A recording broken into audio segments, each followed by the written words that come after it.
안녕하세요.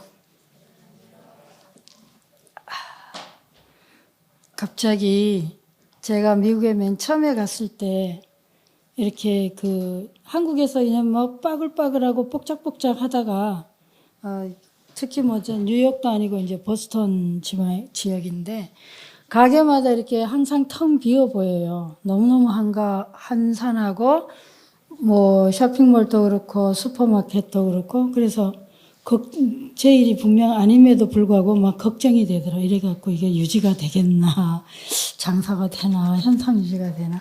문득 왜 그 생각이 들었는지 모르겠어요. 근데 나중에 이제 익숙해지고 나니까 거기는 거기대로의 어떤 그런 모양이 있더라고요. 원리가 있고. 그래서 이제 한 10년이나 지나고 나니까 그게 이제 너무 익숙해졌는데, 근데 이제 한국서 오는 분들이 다 걱정을 또 제가 하던 걱정을 하더라고요. 이렇게 되겠냐고. 그래서. 근데 아주 초기인데 우리 스님 중에서 일본에서 이제 같이 공부한 건 아니고 했던 스님이 박사과정 들어가기 전에 이제 미국 가서 영어 연수를 하는데 그 스님 미시간 쪽에 있었어요. 그러다가 이제 공부 마치고 방학 중에 이제 보스턴을 들렀는데 계속 얘기가 여기는 왜 이렇게 집이 따디따디 붙었냐고 그런 거예요. 근데 사실 그러니까 이제 또 보스턴이 미시간 쪽에 안 가봤던 스님이 그 스님도 이제 같이 있던 스님도 일본서 몇 년간 공부했던 스님인데 아니 자기가 그러니까 스님 흉보는 것 같은데 그렇게 이해하면 안 돼요. 그냥 캐주얼하게 재밌게 하는 거지. 아니 미국에 온 지 얼마 됐다고 벌써 여기 지금 이 보스턴이 이렇게 보스턴만 해도 사실 그렇게 따디따디 안 붙었거든요. 이렇게 널찍고 이렇게 있는데 아이고 일본서 온 지 얼마나 됐다. 불과 작년만 해도 일본에 있었는데 일본은 진짜 붙어 있거든요. 옆집. 근데 벌써 그러냐고. 근데 우리가 그렇게 조금 지나고 나면 금방 이렇게 적응이 돼서 자기가 경험했는 거 이제 그 경험이 물론 어디에 포커스가 있냐에 따라 다르겠죠. 내가 마음의 방점이 초점을 어디에 뒀냐, 어느 시점에 어떤 경험에 뒀냐고 그렇지 않다면 금방 이제 계속 우리는 그냥 전자동으로 거기서 그 스님 적어도 학부 대학원 한 걸로 알아요. 거기서 박사하기 전 미시간 가서 한 학기 공부하고 그리고 미시간이 진짜 한참 어디 시골서 공부해 이제 한참 한 10분이나 5분 차로 가야 이제 집 한 채 있고 또 한 채 있고 멀리 또 변두리 가면 더 하겠죠. 변두리가 아니라 이렇게 시골로 그렇게 하는데 가니까 일본서 우리가 교토 살 때는 이렇게 집과 집이 떨어져 있는 걸 잘 못 볼 정도로 이렇게 붙어 있었는데 그렇게 있다가 6개월, 그러니까 1년, 그렇게 몇 년간을 살다가 미시간 갔는데, 미시간 가니까 이렇게 엄청 널찍하게 이렇게 집이 있었단 말이에요. 그러니까 보통만 해도 보통 다운타운 아니고, 조금 한 5분이나 10분 차로 벗어나면 봤다 2에이커, 우리로 하면 한 2,600평 좀 넘죠? 그러니까 이 집 낫이요, 한 낫이. 근데 그 시내는 이제 그렇진 않지만, 그래도 굉장히 널찍한 건데, 그러니까 벌써 와가지고 여기 왜 이렇게 집이 우리 경상도식이죠. 다디다디 붙었나니까 경상도 우리 다디다디 붙었냐고. 그럴 만큼 그러니까 거기에 이제 익숙해지면서 우린 그러니까 말씀드리자면은 우리는 알게 모르게 우리의 경험에 굉장히 익숙해지면서 특히 그걸 내가 좋아하거나 집착하면 이거는 엄청난 거죠. 집착의 정도에 따라서는 끔찍하죠. 그런데 집착의 제일 끝은 뭐겠어요? 파괴잖아요. 에? 죽이는 거니까 파괴, 공격. 근데 이제 그냥 약간 좋아해도 그 정도로 왜 이렇게 붙었냐라고 할 정도로 금방 그 이전의 경험도 있고 또 그 이전에 또 한국서 살던 경험도 있고 더 어린 시절의 경험도 있고 이렇게 있어도 우리가 그때 내 방점이 어디냐에 따라서 그만큼 사물을 보거나 새로운 경험을 할 때 순전히 새롭게 경험하기가 굉장히 어렵습니다. 순전히 새롭게 경험한다는 얘기는 내가 이전에 경험했던 것들로 새로운 경험을 이렇게 덧칠하지 않고 그냥 그대로의 경험을 하는 걸 말하는 거죠. 그래서 우리가 이렇게 수행하는 데 있어서는 습관을 가장 무섭게 생각하죠. 패턴, 습관적인 패턴을 가장 익숙해지고 나면은, 그래서 초심자를 강조하는 거 아니에요? 초심자의 마음이 되면, 초심자의 마음은 어때요? 덧칠 안 하죠. 그냥 순수한 호기심으로, 그야말로 순수한 호기심으로 판단하거나 뭐 평가하거나 이러지 않고 그냥 있는 그 상태의 새로운 경험 앞에 있는 건데, 이제 내가 약간 습관이 되고 익숙해지면 어때요? 그 다음부터 그 내 익숙한 습관을 가지고, 그러니까 그게 이제 색안경이죠. 우리가 소위 말하는 색안경이 되는 거예요. 그래서 그걸로다가 이 있는 그대로를 못 본다 이 말이죠. 갑자기 또 글로 넘어갔네요. 자, 오늘은 7주인데 알물 지혜로, 주제가요 전식 득지입니다. 유식 30송의 유식 30송의 핵심 목표기도 해요. 그러니까 식을 돌려서 전환해서 변환시켜서 지혜로 증득한다. 그러니까 식을 지혜로 변환시킨다는 거예요. 책이 아니고 지금 이제 저기 강의 그걸로 하는 거예요. 책에는 안 나와 있어요. 맨 처음에 나눠드린 강의 순서, 강의 계획서에 있습니다. 괜찮아요. 그냥 유식 30송은 기본적으로 이런 과정을 쭉 설명하면서 궁극적으로 유식 30송이 지향하는 거는 이렇게 우리가 마음이 어떻게 구성되어 있고 8식으로 구조되어 있다 그랬고 8식으로 기능한다 그랬죠. 그렇게 하는데 그런 설명을 다 한 다음에는 아직 설명 덜 끝났어요. 25송까지 설명이 될 텐데, 그런데 유식 30송에서 궁극적으로 그러면 수행을 해서 어떻게 할 거냐. 8식으로 구성되어 있다. 8식으로 기능한다. 그래서 어쩌라고. 그런데 그 식은 지 각각 아는 거고 경험에 의해서 덧칠되고 오염되고 그리고 자기 주관적으로 자기 중심적으로 이해한 거고 경험한 거고, 거기에는 항상 자기 중심적으로 자기 주관적으로 경험했다는 얘기는 소유권을 투사했다는 얘기예요. 그러니까 그렇게 해서 아는 거를, 그거는 진짜 아는 건 아니라는 거죠.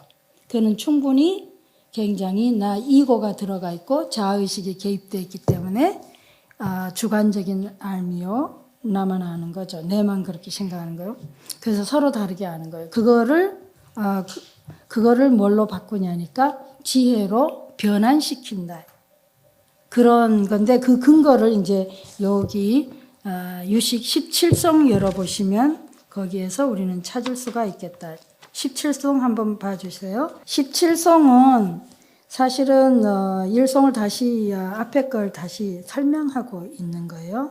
17송, 18송은 앞에서 1송에서 마음이 최초로 발생했을 때 마음이 어떻게 해서 발생하는가 하는 것에 대한 설명을 다시 한번 설명하고 있습니다.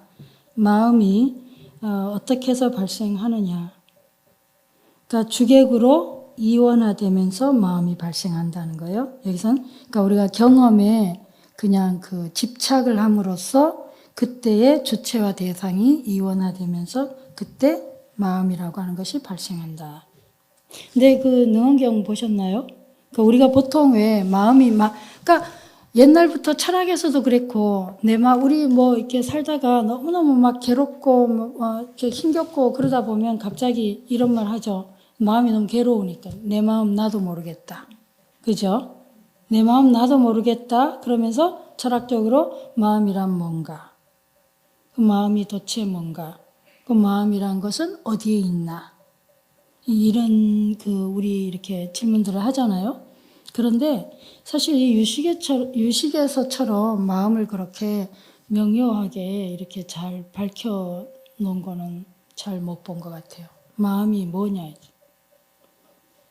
그리고 마음은 도대체 처음에 마음이라고 하는 게 왜 이런 거 어떻게 경 같은 거나 이렇게 들어보시다 보면 아득한 언제 그냥 몰록 뭐예요? 무명 설명할 때 무명이 언제부터 있었냐? 무명이 최초로 언제 발생했냐 그럴 때 어느 순간 알 수 없는 아득한 어느 순간에 뭐죠? 몰록 생겨났다. 무명이. 근데 그거 가지고 이제 현대인들한테 그런 설명으로는 그렇게 썩 이렇게 공감을 얻기는 어렵죠. 시작을 알 수 없는 어디 언제 어느 시점에서 그냥 몰록 생겨났다. 무명이. 무명은 뭐예요? 본래부터 있는 건 아니라는 거죠. 우리는 본래는 깨달아 있고 본래는 불성이고 자성이고 진여고 뭐 이렇게 하니까 그러니까 몰록 무명은 그러면 무지라고 하는 것은 처음부터 본래부터 있었던 게 아니니까 그럼 시작이 있을 거 아니에요. 그죠? 어느 출발점이 있어요. 본래부터 있었던 게 아니라면 무명은 생멸을 하니까 그럼 시작 출발 무명이 출발한 게 언제냐는 거죠. 그래서 되게 이렇게 뒤져보면 아득한 시작을 알 수 없는 아득한 뭐 언제 뭐 그냥 몰록 생겨났다 이런 설명이 계속 나오는데 유식에서 보면 정확하게 나와요. 일송에서 딱 나오고 지금 나온 거죠. 17성에서. 그리고 그거를 세부적으로 18에서는 그 인지 과정으로 설명하는데 무명의 발생은 언제 생겨났다고요? 주와 객으로 나눠지는 찰나에 딱 생겨나는 거죠.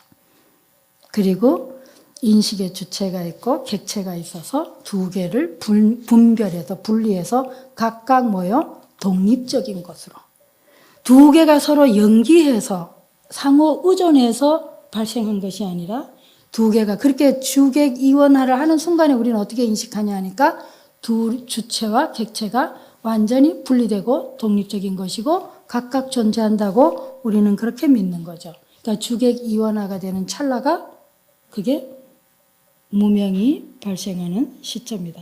요거는 아직까지 제가 근거를 잘 찾지 못했어요. 제 해석이에요, 사실은. 그래서 뭐 아직까지 이런 설명해가지고 별로 이렇게 반론을 받지는 못했는데 맨 처음에 이거 유식삼성 썼을 때에 출판사에서 유식삼성 전공한 분한테 이 서평을 받았거든요. 그분이 읽어보시고 서평에서 뭐 이렇게 특별히 어느 부분을 지적은 받지 않고 그냥 사실은 칭찬을 받았는데 그 서평에 이렇게 그때 신문에 쓸 때요. 근데 제가 개인적으로 굉장히 저도 이제 제가 이제 심리학을 공부했기 때문에 그 특별히 관심이 많은 부분인데 불교에서 설명을 할 때에 그러니까 그거죠. 지금 제가 말씀드린 거요. 마음이라고 하는 것이 그러면 어디에 있나? 마음이 뭔가도 물론 궁금했고 내 마음을 내가 주체할 수가 없고 모르니까요. 그때 내 마음을 내가 주체할 수 없고 모른다 했을 때 그건 사실은 유식적으로 설명하면 팔식에서 어느 거였어요? 감정이지 뭐. 그죠? 번뇌망상 아니겠어요? 감정이에요, 감정. 그냥 막 들끓는 정서, 감정, 들끓는 막 요모조모 그 감정 밑에 또 뭐가 있어요? 막 요모조모로 막 따지고 막 염려삼석하는 그런 막 망상이죠, 뭐. 그런 그거. 그러니까 감정의 그 밑에 풀이가 결국은 망상이고 그 망상을 만든 근원은 뭐겠어요? 이고죠, 이고. 나라고 하는 자의식이요. 근데 그때 뭐 내 마음 나도 모르겠다 했을 때 그때 그 마음은 감정이죠. 정서, 불선심서지 뭐 온갖 듣끓는 그럴 때고. 근데 이제 무명이라고 했을 때 불교에서 그 무명이라고 하는 것은 분명히 시작과 끝이 있는데 그리고 무명은 소멸할 수 있고요. 그런데 무명이 생겨난 시초라고 하는 것은 바로 요 유시삼시성에 미루어서 짐작하고 근거해보면 주객이 이원으로 나눠질 때 그때 무명도 같이 발생한다. 근데 이제 그러다 이제 또 어느 불교신문에 제가 지금 이게 무슨 조사 스님이던데 한 생각 뭐예요? 일어나면 그르친다 말이죠. 한 생각이 일어나면 그르친다. 근데 그거 그냥 되게 해석할 때 그냥 넘어가요. 근데 그 한 생각이 또 뭐냐? 그때 그 한 생각이라고 하면 뭐냐? 우리가 보통 뭐 설명하다 보면 마음 심자, 생각 염자 이런 거 나올 때, 생각 상자 나올 때 그때마다 이게 굉장히 한자로 번역할 때 사실은 굉장히 뭐 이렇게 좀 애매하고 좀 모호하게 생각상자, 마음심자, 뭐 이 생각 염자 이렇게 나오는데 그 문맥을 보면 그 염이 팔식에서 어느 특질을 이야기하는지 생각상을 썼을 때 그 팔식에서 어느 특성을 얘기하는지를 우리는 찾아낼 수가 있어요. 그러니까 같은 게 아니에요. 어떨 때는 매우 다르죠. 그러니까 정염했을 때 그 염하고 염염 삼속했을 때 그 염하고 엄청 다르죠. 또 염불했을 때 그 염자 다 굉장히 다르거든요. 그 특질이요. 그런데 그냥 한자로 하면 그냥 막 이렇게 하니까 굉장히 모호할 때가 많다는 거예요. 그때 그 마음 심자를 썼을 때도 굉장히 본성의 마음을 얘기할 때도 있고 굉장히 망상의 심을 얘기할 때도 있고 우리는 분석해서 필요할 때는 그 문맥에 따라 이해할 필요가 있는데 굉장히 모호할 때가 많아요. 근데 여기 그러니까 설명이 시작을 알 수 없는 아득함, 뭐 언제 무명이 몰록 생겼다. 근데 여기서 보면은 주객 이원하로 나누어질 때 그렇게 생겨난 거예요. 어저께 말씀드렸어요. 우리가 맨 처음에 그 부처님께서 이제 이런 거 앞에 이제 다 생략하고 고를 보셨고 그 이제 뭐 팔고 뭐 108고 아무튼 인생에 이게 사고 팔고 다 보셨어요. 그래서 이 고통으로부터 어떻게 하면은 해방될 수 있나? 고통이 뭐 그냥 인생이 사는 게 뭐 다 그런 거지 하면은 뭐예요? 거기서 진리는 안 나오는 거죠. 그냥 다 사는 게 그런 거지 하고 그 우리 팔식도 마찬가지요. 그런데 부처님은 계속 그걸로 어떻게 하면은 당연한 거지에서 그 제가 말씀드렸냐 유턴이 사가 떨어지는 거 사과가 위에서 밑으로 왜 떨어질까? 뭐 사과 그럼 뭐 위에서 밑으로 떨어지지 위로 치솟냐 그러면 할 말이 없는 거지. 거기서 끝나는 거지만 인생이 사는 게 다 고지 뭐 다 그런 거지 하면 그 좋았다가 뭐 슬펐다가 괴로웠다가 그런 거지 하면 끝나지만 부처님은 거기에 우리가 늘 당연하게 범부 중생이 당연하게 생각하는데 부처님께서는 그걸 안타까이 여기시고 의문을 제기하시고 결국 답을 얻으셨는데 그 답이 뭐였어요? 우린 다 알고 있어 연기라는 걸. 그래서 그거를 우리가 그 답을 알고 연기라는 걸 안다고 해가지고 우리의 고통이 조금이라도 줄어드냐? 그렇지는 않다는 거지. 만약 줄어들면 다행인데 안 줄어들어요. 그래서 그래 깨달으신 게 연기예요. 그래서 부처님께서 그거를 고민하시다가 뭘로 최초 설명하실 때 어떻게 하셨어요? 오늘날의 의학에서 환자를 치료할 때 하는 방식과 똑같죠? 사성제에서 진단하셨어요. 고통, 증상을 자각하는 거죠. 진단해서 또 뭐요? 원인을 찾아냈는데 그 원인을 찾아내서 그 원인을 제거하면은 또 제거하는 길을 가르쳐 멸의 길을 가르쳐서 그래서 결국 도에 이르러서 깨달음 고통으로부터 해방된다. 그랬을 때 그 근본 원인이 집인데 그 집이 아집이란 말이에요. 그러니까 그 아집이 원인이라고 하니까 그러면 뭐예요? 그 아집에 대해서 아집이라고 부처님 그때 당시 참 2,500년 전인데도 지금 우리 어렸을 때 보면 뭐 의사가 그저 의사의 권위로 그저 어디가 아프다 하면은 약 주면 그냥 먹었죠. 요즘은 절대 그러면 안 되지. 지금은 그저 어디가 아프다 약 좀 먹나요? 다른 또 2번 다른 곳에 가서도 또 확인해보고 또 아니면 그게 왜 그런가 이치를 알아야 되는데 이제사 요즘에 들어서 이치를 하는데 이미 2,500년 전에 부처님이 굉장히 친절하게 하게도 그 아집에 대해 설명을 했던 거죠. 자아에 대한 그 집착에 대해서 그걸 그 자아에 대한 집착을 벗어나게 하시기 위해서 처음으로 설명한 게 뭐예요? 아가 뭔가요?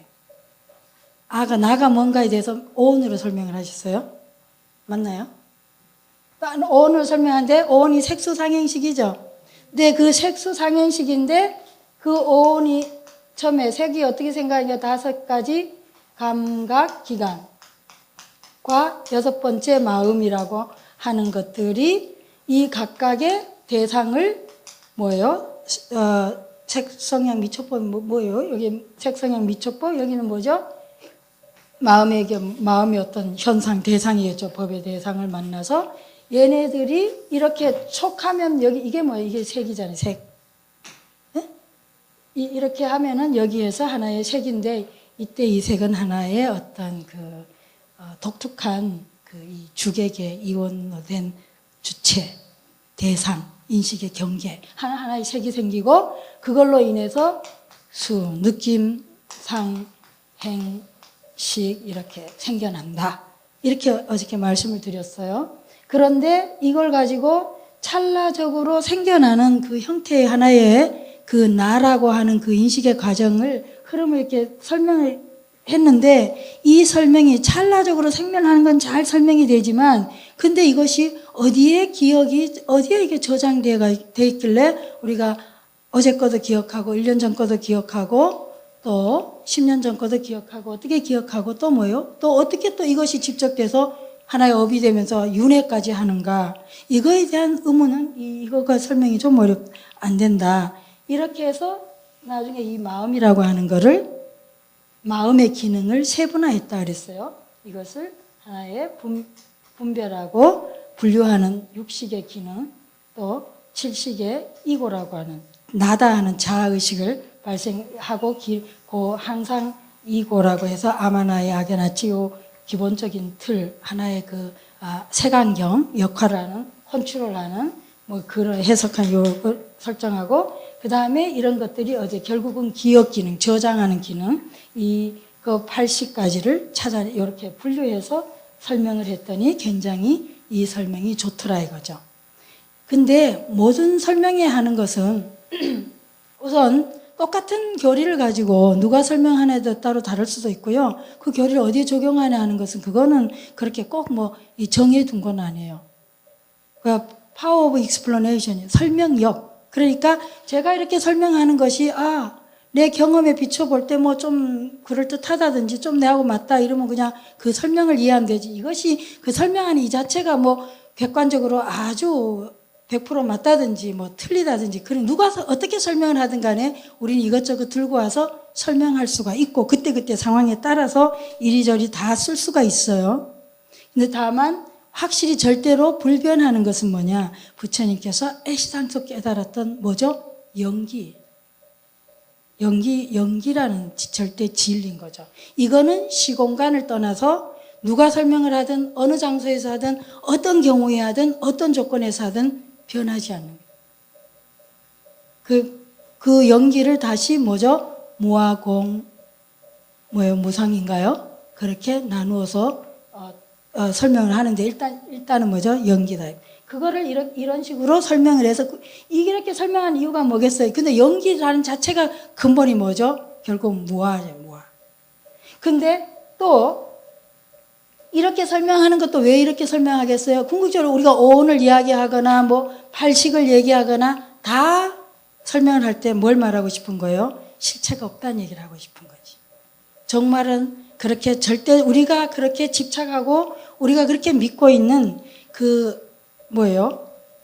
객관적이고 독립적이고 영원한 그 나라고 하는 이 실체가 없다는 얘기를 이런 방식으로 설명하고 이런 방식으로 설명하고 또 12연기로 설명하고 또 다양한 방식으로 설명을 하면서 궁극적으로는 우리가 내가 집착하고 있는 고정된 그걸로부터 좀 이렇게 자유로워지는 그걸 타파하는 그런 거에 대한 하나의 다 방편적으로 쓰여진다 이 사실을 이해하시면 되겠어요.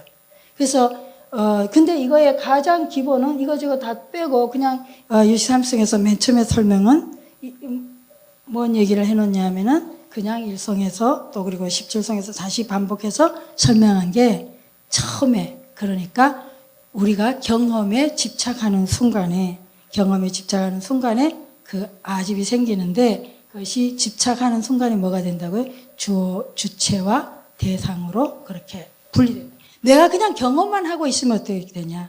그러면 능가경에 나오는 그 행위는 있으되 행위자는 없다 이렇게 되는 거예요. 우리가 어렸을 때 너무나 그냥 놀이 그 자체에 있을 때는 어떻게 되냐니까 내가 놀고 있고 니하고 놀고 있다 이런 노는 한순간 내가 놀이에 빠져있는 그 한 찰나에 내가 놀고 있고 네가 놀고 있다는 내가 너하고 놀고 있다는 이런 인식을 하지 않는다는 거죠. 그냥 하나가 돼서 놀이만 그 안에 있다는 거예요. 그러니까 우리가 사랑을 할 때도 마찬가지고 음악을 들을 때 꽃을 볼 때 뭘 볼 때든지 간에 뭐죠? 경험이 그냥 경험 자체로 있는데 아주 찰나적으로 있죠. 그러다가 그 다음에 우리는 본능적으로 뭐예요? 거기에 그 경험이 좋아지거나 싫어지거나 그러면서 뭐가 돼요? 이원화를 만든다는 거죠. 내가 좋아하고 너를 좋아하고 이러면서 소유권을 투사해서 그때부터 거기에 경험은 없고 뭐만 있다? 집착만 있게 됩니다. 이해되시죠? 예, 그런 얘기를 하고 있는 거고 그 다음 19성 보실까요?